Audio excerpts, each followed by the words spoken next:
أعوذ بالله من الشيطان الرجيم.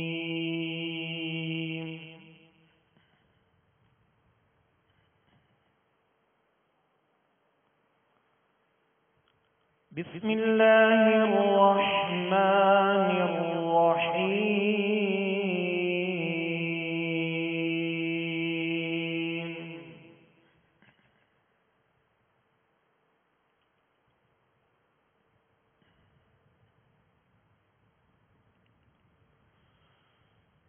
ما كان محمد أبا أحد من رجالكم ولكن رسول الله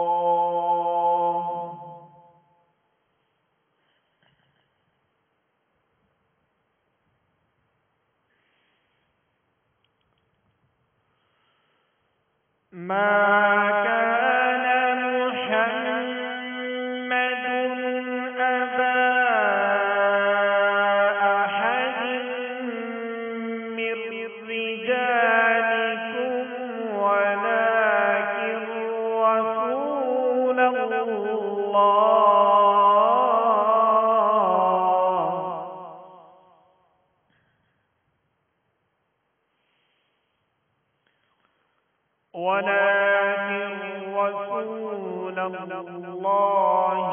وخاتم النبيين.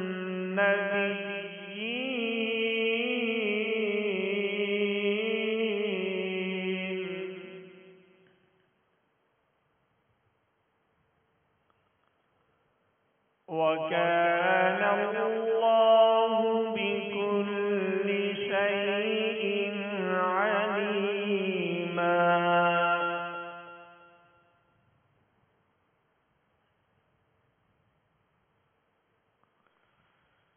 يا أيها الذين آمنوا اذكروا الله ذكرا كثيرا وسبحوه بكرة وأصيلا. آمنت بالله صدق الله العظيم. صلوا على الحبيب صلى الله تعالى على محمد.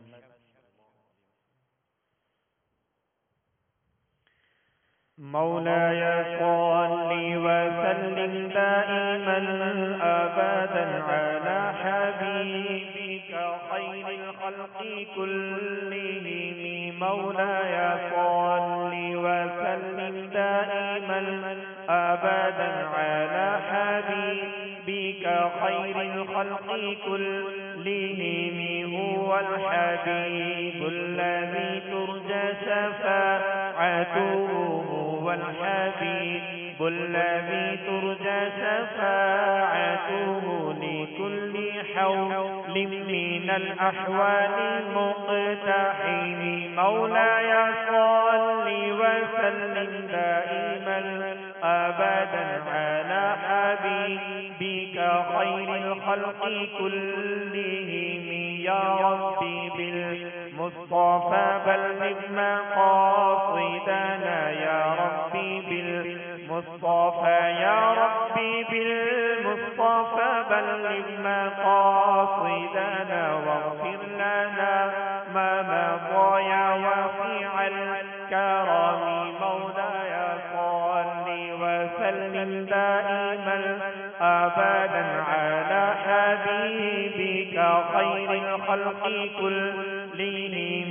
مولاي صل وسلم دائما أبدا على حبيبك خير الخلق كلهم. الحمد لله رب العالمين، والصلاة والسلام على سيد المرسلين أما بعد فأعوذ بالله من الشيطان الرجيم بسم الله الرحمن الرحيم الصلاة والسلام عليك يا رسول الله وعلى آلك وأصحابك يا حبيب الله الصلاة والسلام عليك يا نبي الله وعلى آلك وأصحابك يا نور الله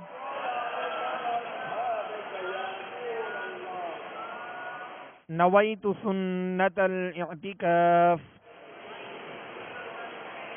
صلوا على الحبيب صلى الله تعالى على محمد صلى الله عليه وسلم توبوا إلى الله أستغفر الله صلوا على الحبيب صلى الله تعالى على محمد صلى الله عليه وسلم.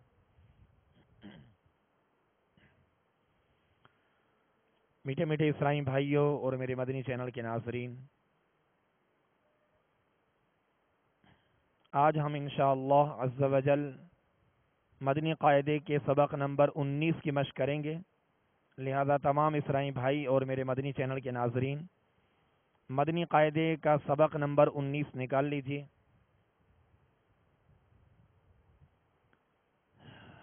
محترم پیارے اسلامی بھائیوں،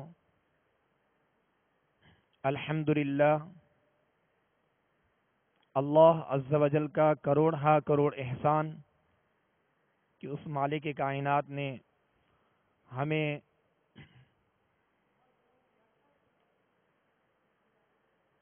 دعوت اسلامی جیسا مشک بار مدنی ماحول عطا فرمایا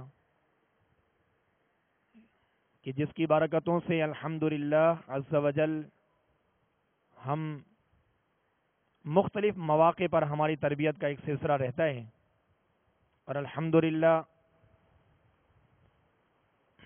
یہ ہم پر اللہ عز و جل کا بہت بڑا کرم ہے کہ قرآن پاک جیسی عظیم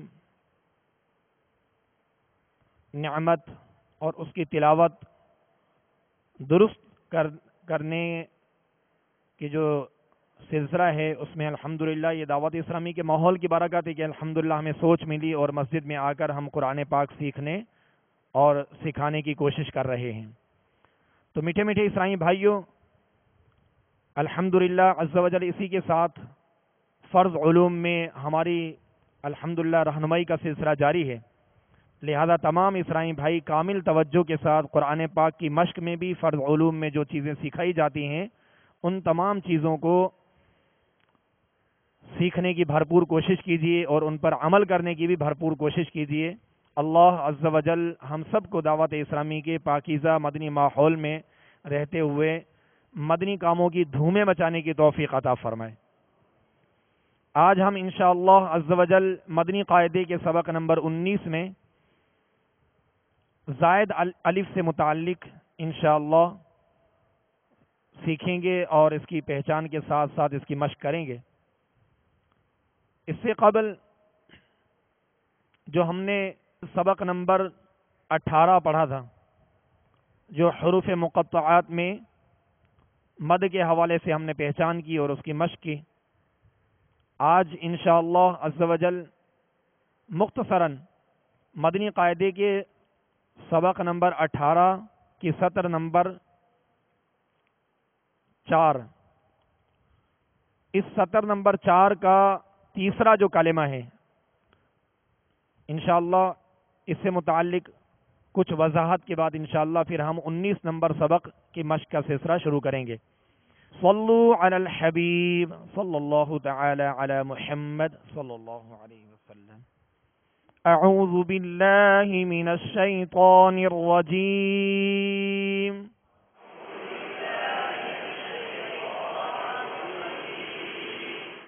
بسم اللہ الرحمن الرحیم.